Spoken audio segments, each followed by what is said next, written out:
dari asosiasi Ya. impor juga. Ya, itu dari asosiasi. Saya ingin ke ekonom. Bu Shanti, saya tadi menyimak pernyataan Anda bahwa sebetulnya kita nggak usah terlalu pusing lah soal desak-desakan tarif dari Amerika Serikat. Tapi saya ingin melihat secara keseluruhan mungkin dari sisi industri peternakan. Pak Cecep sebut bahwa sebetulnya kita tidak terlalu terpengaruh kalau melihat dari sisi impor kita juga. Tadi juga Pak Teguh sampaikan kita kecil sekali. Tapi ekonom memotret ini seperti apa? Setujukah? Baik, terima kasih.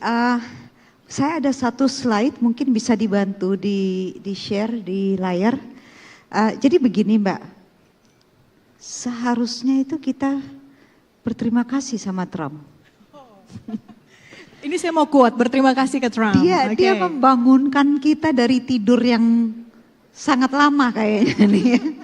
This should have happened like 10 years ago or earlier gitu. Itu yang pertama ya. Kami sedang melakukan beberapa riset untuk beberapa klien dari bidang pertanian ya, terutama dari bidang pertanian dan logistik. Ada beberapa data yang belum siap, tapi ada indikasi. Indikasi sudah keluar, di situ adalah bahwa dampaknya dari segi kalau peternakan saya tidak mau komen banyak karena memang saya tidak megang peternakan, kebetulan saya penyayang hewan dan vegetarian, jadi saya leave it alone gitu ya. Tapi kalau pertanian, ada indikasi yang sudah kita lakukan riset ini adalah dampak yang paling besar itu Mbak di kedelai, soybean. That is the largest, karena memang Indonesia itu kan memang pemakan tahu tempe ya. Nah, itu yang pertama. Yang kedua, saya ingin sedikit menyebutkan dan mungkin ini saya akan bagikan nanti kalau ada yang menginginkan. Tapi yang saya mau bacakan ini adalah poin-poin sangat penting di bidang pertanian yang memang harus diperhatikan sekarang. Contohnya ya, ketergantungan impor, itu kita harus benahi. Substitusi impor, kita harus pikirkan. Kalau tidak soybean, kedelai substitusinya apa? Itu sudah harus dipikirkan. Jadi ada tim yang memikirkan negosiasi, ada tim yang memikirkan substitusinya apa, plan A, plan B-nya, ya kan? Bu Shanti, maaf saya potong. Apakah itu belum dipikirkan saat ini? Menurut Ibu, dari pandangan Ibu, apakah itu belum dipertimbangkan atau belum dipikirkan sejauh ini? Saya tidak tahu dari working group yang dibentuk oleh Pak Presiden Prabowo, apakah sudah ada working group yang memikirkan substitusi dari berbagai bahan. Saya belum lihat. Jadi kalau dari audiens ada yang bisa kasih tahu, kalau kasih tahu. Tapi kita membutuhkan working team untuk mencari substitusi. Substitusi produk, substitusi sumber, dan substitusi harga. 3 ini yang kita harus carikan. Karena kalau ternyata negosiasi ini gagal, plan A kan negosiasi ya, itu plan A kita ya. Plan B kita apa? Plan B kita adalah substitusi. Kalau plan A gagal, ya kita ke plan B gitu kan ya. Jadi yang itu yang harus kita ini. Terus pengembangan pasar ekspor. Terus RCEP dan FTA, kita banyak sekali free trade agreement yang kita tanda tangani yang justru tidak dimanfaatkan dengan baik oleh pebisnis Indonesia. Apa karena mereka, berapa orang di ruangan ini yang mengerti RCEP itu apa? Contohnya, coba ada yang tahu nggak RCEP itu apa? Padahal RCEP ini sebuah tool, trade agreement yang paling besar di dunia. Dan manfaatnya itu sudah dipakai paling banyak oleh Cina justru. Dan RCEP ini Indonesia yang sempat dan pemerintah Indonesia yang sempat melakukan ini gitu. Jadi itu juga yang kita harus pikirkan. Adopsi digitalisasi, smart farming. Berapa banyak yang sudah melakukan smart farming sekarang? Itu bisa dihitung hanya pakai jari. Padahal Indonesia ini besar sekali gitu kan. Dan teknologi ini opsinya banyak gitu kan. Jadi ini juga dari segi ekonom, dari segi riset, mungkin slide-nya belum ditayangkan, tapi dari segi riset itu kami masuk sampai ke detail ini karena kami mau melihat akar dari permasalahan itu ada di mana. Dan jika kita sudah ketemu akar dari permasalahannya, solusinya apa? Dan saya tidak mau cuma satu solusinya, solusinya harus ada beberapa opsi. Karena kan kita lagi dalam proses solution finding kan gitu. Jadi kita nggak bisa solusi kita cuma ini, tidak. Saya mau minimal 3 solusi. Kalau solusi pertama gagal, apalagi yang bisa kita lakukan? Kurang lebih seperti itu.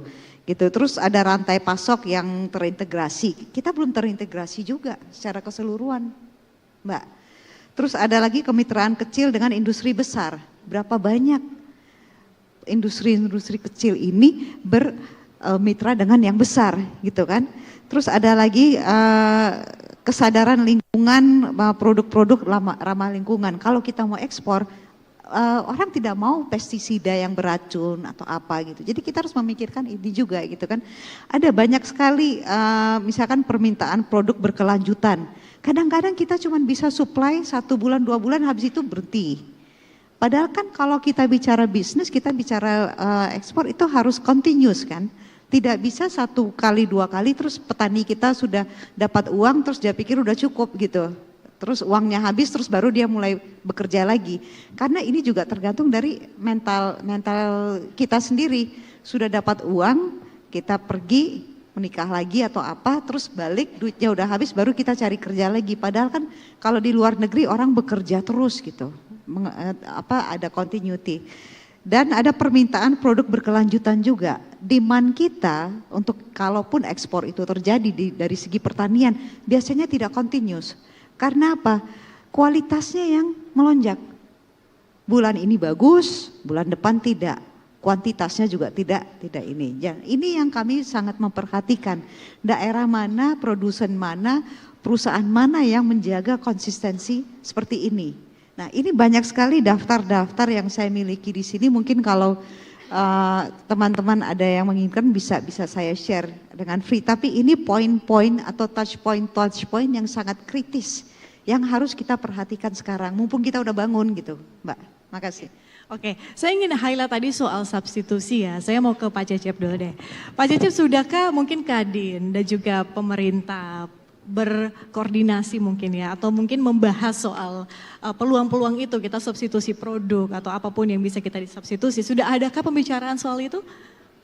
Ya, ketika kita bicara substitusi produk, kalau kaitan dengan Trump kita tidak ada, karena memang kalau produk-produk untuk kebutuhan peternakan, yang tadi saya bilang tidak tergantung terhadap Amerika. Kalaupun ada seperti soybean meal itu kita ngambilnya itu banyaknya tuh dari Argentina, dari India gitu ya. Jadi tidak terlalu terpengaruh. Tetapi kalau bicara peternakan secara lokal di Indonesia, memang kita sedang berpikir bagaimana kita supaya tidak tergantung terhadap impor lagi gitu. Terutama dalam hal pemuliaan strain daripada ayam lokal. Karena kita semua yang hari ini ada, ayam pedaging maupun ayam petelur, itu 100% grandparent stoknya itu impor dari luar negeri semuanya. Justru yang khawatir itu kalau misalkan ini meluas kemana-mana, impact terhadap itu menjadi masalah ke kita, importasi terganggu, maka produksi di Indonesia terganggu. Tetapi kita bisa dikatakan tidak ada impor GP dari Amerika, tetapi untuk vaksin, obat itu banyak, ada beberapa produk yang dari Amerika masuk ke Indonesia. Tetapi ini kesempatan juga gitu supaya vaksin dan obat itu bisa dibuat di Indonesia dan lebih memilih produk Indonesia, sebenarnya seperti itu. Oke, Pak Cecep secara keseluruhan sebetulnya kalau melihat dinamika pasar sejauh ini, kemudian juga banyak isu-isu termasuk juga yang paling hangat ini soal Trump yang juga kita diskusikan saat ini. Kemudian berbicara lebih lanjut soal industri peternakan lokal, sebetulnya apa yang ingin Anda sampaikan dalam hal menggambarkan ketika ada isu yang begitu dinamis, berubah-ubah dengan industri peternakan yang juga masih punya banyak sekali tantangan yang Anda sebutkan tadi juga disebutkan oleh Pak Teguh. Apa yang bisa kita lakukan di saat-saat seperti ini Pak? Meskipun mungkin memang dampaknya tidak terlalu besar, tidak terlalu terasa, tapi positioning kita harus seperti apa? Ya, posisi di Indonesia tentu hari ini yang dialami oleh para peternak di Indonesia adanya tuh penurunan daya beli. karena mungkin pendapatan yang semakin hari semakin menurun. Tetapi dengan adanya kasus perang tarif ini, mudah-mudahan bisa menurunkan bahan baku harusnya, karena kan stok di global meninggi. Sesuai hukum ekonomi, stok tinggi berarti supply lebih tinggi daripada demand. Mudah-mudahan Indonesia dapat membeli produk-produk dari negara lain yang tentunya lebih murah. Nah, dengan adanya bahan baku yang lebih murah bisa menurunkan harga pokok produksi daripada ayam ataupun sapi yang ada di Indonesia yang hari ini masih tergantung daripada produk-produk impor. Tetapi di luar itu tetap pemerintah, kita juga ingin mensukseskan programnya pemerintah dalam hal swasembada. Tetapi memang butuh waktu yang cukup panjang. Karena proses kayak rekayasa genetik yang terjadi pada ayam modern itu membutuhkan waktu 10-20 tahun. Karena kita ada ketidakkonsentrasian kita terhadap pemuliaan daripada genetik ini. Tapi itu tidak menjadi sesuatu yang mustahil. Semua bisa terjadi. Oke, saya ingin beralih ke Pak Teguh. Pak Teguh, saya ingin bawa perbincangan kita soal kuota impor. Nah, respon pengusaha atau asosiasi sendiri dalam hal kuota impor ini seperti apa? Kompromi yang dilakukan sejauh ini dari sisi asosiasi melihat isu-isu seperti ini yang ada, apa yang sedang atau mungkin akan dilakukan? Jadi begini, importir itu bisnismen. Mana yang menghasilkan keuntungan lebih besar dia yang akan lakukan. Seperti halnya sekarang kalau banyak mengimpor dari Australia, dari New Zealand dan segala macam itu ya karena mungkin itu lebih kompetitif. Nah, kita tidak tahu tadi kan efek kira-kira dari mungkin pihak Amerika ingin menekan kita supaya mengimpor lebih banyak lagi. Karena di-compare dengan negara-negara lain kita kecil sekali. Mereka juga mungkin akan menekan hambatan-hambatan non-tarif. Ini kan juga masalah soal halal tadi saya sampaikan. Kita tidak tahu apakah pemerintah kita harus meninjau kembali. Karena kan mungkin konsumen Indonesia tidak semuanya muslim. Ada yang non-muslim loh. Kita kan sebenarnya enggak, apakah itu tidak halal kita pun enggak masalah misalnya gitu. Kita tidak tahu. Tapi yang jelas bahwa dalam konteks ini mungkin penekanan akibat itu kita tidak tahu nanti Pak Erlangga sama Bu Mari dalam melakukan negosiasi apakah akan menurunkan tarif. Karena kita dengan Australia, dengan New Zealand, karena ada ASEAN, New Zealand Australian Free Trade Agreement, sejak tahun 2020 itu bea masuk 0%. Bisa saja itu akan dituntut juga oleh Amerika supaya dia bisa mengekspor lebih banyak. Jadi kalau tadi pertanyaan Mbak Patricia ini kira-kira gimana, apa yang kita maui? Sebenarnya begini, kalau kita mengimpor sampai jumlah besar, itu bukan apa-apa, tapi karena dalam negeri itu masih belum bisa memenuhi kebutuhan nasional. Sehingga impor kita jumlahnya cukup besar, 300 ribu ton. Ya kan? Nah ini juga tadi kalau saya katakan segi positifnya Bu Sandi juga bilang tadi, bagaimana memicu kita untuk bisa meningkatkan produktiviti dan produksi lah di dalam negeri ini. Saya kira kita tidak melihat masalah Presiden Trump itu menaikkan tarif, tapi kita melihat sisi-sisi lain yang sebenarnya bisa kita tangkap sinyal. Kita seperti dibangunkan dari tidur, bahwa kita itu sebenarnya masih belum mengerjakan banyak hal, sehingga tidak sampai harus tergopoh-gopoh karena ada Presiden Trump menaikkan tarif seperti itu ya. Berarti Pak Teguh setuju sama Bu Shanti ya soal ini ya. Kita terima kasih ya ke AS ya. Saya ikut prihatin dengan Pak Benny nggak bisa mengekspor dengan alas kaki yang sebenarnya menjadi satu andalan kita gitu. Dari segi positifnya dan segi negatifnya. Saya kira itu tadi saya katakan Mbak Patricia, ini suatu stimulasi buat pemerintah untuk mereview selama ini sudah efisienkah apa yang sudah kita lakukan dan juga diregulasi peraturan-peraturan yang menghambat. Kita melihat daging, kita tidak boleh hanya sekedar daging. Ini bisnis kuliner yang sudah berkembang itu akan terhambat kalau misalnya seperti itu. Sehingga semua hambatan-hambatan non tarif di dalam sendiri juga harus dilakukan. Oke, saya yakin juga pemerintah buka telinga ya soal masukan-masukan dari semua pihak soal ini. Saya ingin ke Bu Shanti. Bu Shanti, soal kuota impor tadi, tolong beri kami pemahaman Bu, sebetulnya dari sisi kuota impor, kemudian juga dikaitkan dengan tarif baru Amerika Serikat, kemudian melihat mungkin secara keseluruhan saja Bu, industri peternakan kita, apa yang harus kita cermati di sini? Kalau saya lihat kuota impor memang kan ini sudah berjalan lama sekali ya. Itu niatnya memang nasionalisme supaya memang barang impor tidak masuk ke pasar. Itu basically kalau saya melihat itu tujuannya ya. Tapi apa yang kita harus lakukan sekarang justru saya tidak tahu apakah dengan membuka impor itu akan membantu. Tadi Bapak bilang akan ada bahan baku lebih murah dan lain-lain. Tapi dengan waktu yang bersamaan kita punya GDP growth juga berkurang. Jadi di sini kita pikir harga kita lebih murah pasti orang lebih banyak beli, tapi di sini daya beli juga ikut berturun. Jadi kalau cuman ini yang turun, ini masih stagnan, masih oke, ya kan? Riset kami mengatakan bahwa kami punya GDP growth itu 3,7%. IMF mengatakan Indonesia growth itu kan 5,1 ya kalau nggak salah ya. Terus direvisi jadi 4,7. Kami melakukan riset dan kami melihat akhir tahun ini sampai tahun depan itu 3,7%. Wow, ini kecil sekali ya. Kecil sekali, tapi ini bukan hanya Indonesia. Ini ada, kita bisa bilang kalau natural remedial process. Jadi memang dunia ini memang karena growth-nya 10 tahun, 20 tahun terakhir itu sudah begitu tinggi growth-nya dan begitu cepat growth-nya, ini dibutuhkan sebuah remedy. Tapi karena tidak ada stimulan remedy yang dari luar, akhirnya ini secara natural memang harus begini. Semua negara akan turun.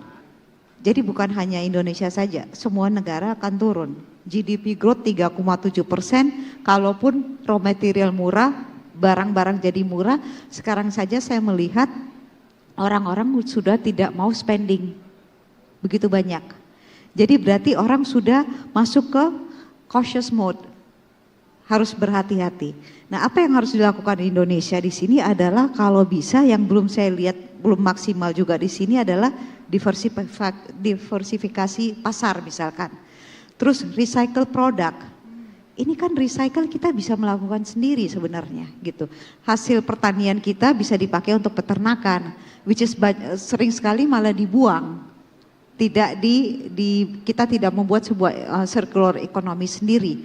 Kalau kita bisa berhasil memakai kesempatan ini untuk membuat circular economy, nggak usah muluk-muluk circular economy di ASEAN atau apa, circular economy dalam domestik sendiri aja gitu. Apa yang diproduksi dari daerah mana kita bisa tukar ke sini, kita muter sendiri aja, nggak apa-apa. Itu saja sudah akan bisa membantu kalau saya melihat. Dan ini belum ada yang mengambil inisiatif untuk ke sana. Jadi kalau saya melihat ke depannya kita mengurangi aja dulu keinginan untuk internasional atau apa. Justru yang tadi saya katakan, baju kita masih belepotan, ngomongan kita masih kacau-kacau begitu, kita masih dasteran tapi masih udah buka pintu mau terima tamu atau mau ketemu orang luar. Kita perbaiki dulu, kita build our own domestic system dulu, recycle economy, circular economy itu kita jalankan dulu. Karena 3,7% ini saya ingatkan lagi, ini bukan hanya Indonesia, tapi seluruh dunia. Tapi ada satu negara dan ini kecurigaan saya ya. Ada 2 negara di dalam sebuah proses negosiasi ini yang akan keluar sebagai pemenang. Siapa tuh Bu? Yang sekarang udah jelas siapa, ya kan? Hah? Saya ingin Ibu mengatakan siapa. Sekarang India, udah jelas. Oke. Sebelum Trump mengumumkan, tim negosiasi India dari Januari udah di sana. Saya tahu karena keluarga saya masih banyak di India. Dan teman-teman saya di pihak negotiator itu banyak. Jadi saya udah tahu gerak mereka bolak-balik.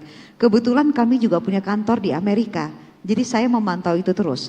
Jadi yang pertama India karena Trump akan memindahkan pabrik-pabriknya dari Cina ke Amerika, akan memindahkan pabriknya dari Cina ke India. supaya Amerika bisa mendapatkan produk yang sama dengan mungkin harga yang lebih murah atau kalau tidak yang lebih sama, ya kan? Negara yang kedua yang saya rasa akan keluar sebagai pemenang di sini dalam negosiasi ini ya, itu adalah Jepang. Kenapa, Bu? Karena Jepang memiliki sebuah karakter yang dengan komitmen yang tinggi, menjaga kualitas, dan Jepang itu sangat loyal. Jadi Jepang itu memang dari dulu menjadi temannya Amerika. Pertama, kedua, interdependensi Amerika dan Jepang ini kuat sekali. Jadi ada dua negara ini yang kemungkinan GDP growth-nya juga bagus ke depannya. Yang lain akan menjalankan sebuah koreksi natural seperti itu, Mbak. Oke, baik. Saya harus potong Bu Shanti, maaf ya Bu ya. Saya ingin ke Pak Cecep. Pak Cecep, what's next? Itu saja pertanyaannya. Ya kalau dari sisi peternakan sih tadi sama, jadi kita concern dulu lah untuk memenuhi kebutuhan lokal. Karena kebutuhan lokal masih jauh, terus tidak perlu kita berpikir untuk ekspor kalau untuk dari sisi peternakan. Karena standarisasi untuk ekspor jangankan ke Amerika gitu, kita untuk ekspor ke Singapura aja banyak sekali persyaratan-persyaratan yang belum memenuhi. Jadi kalau kita peternak di Indonesia fokus saja untuk memenuhi kebutuhan lokal dan itu peluang masih sangat besar di sana.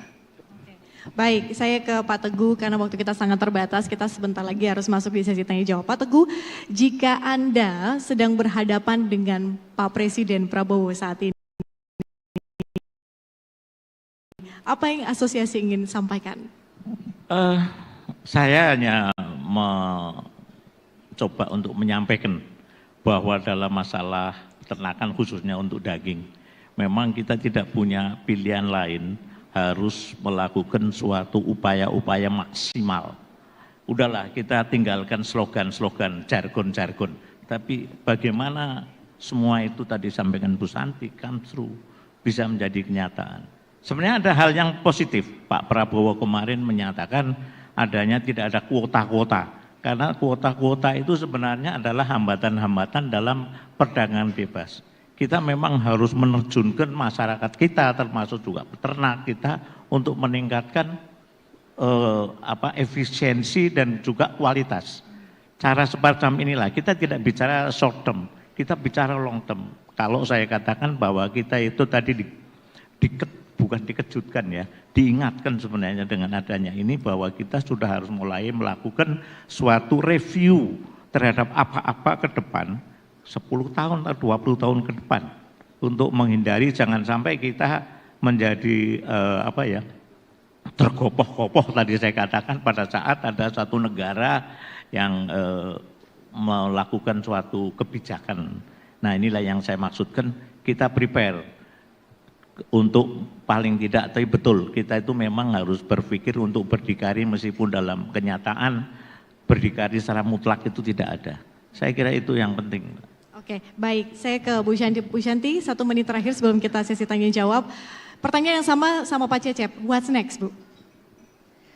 Yang paling penting selain deregulasi, reformasi regulasi yang ada, saya melihat kalau kita bicara dari segi pertanian ya, adalah transformasi pengetahuan.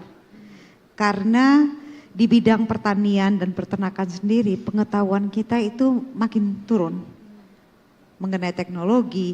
Contohnya begini, kalau sayur itu tidak laku dijual, dibuang.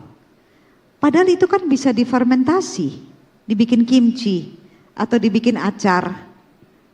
Kok dibuang? I mean it's logic, it's simple logic gitu kan. What a waste gitu. Dan bukan hanya sayur, segala sesuatu itu bisa difermentasikan atau bisa dibikin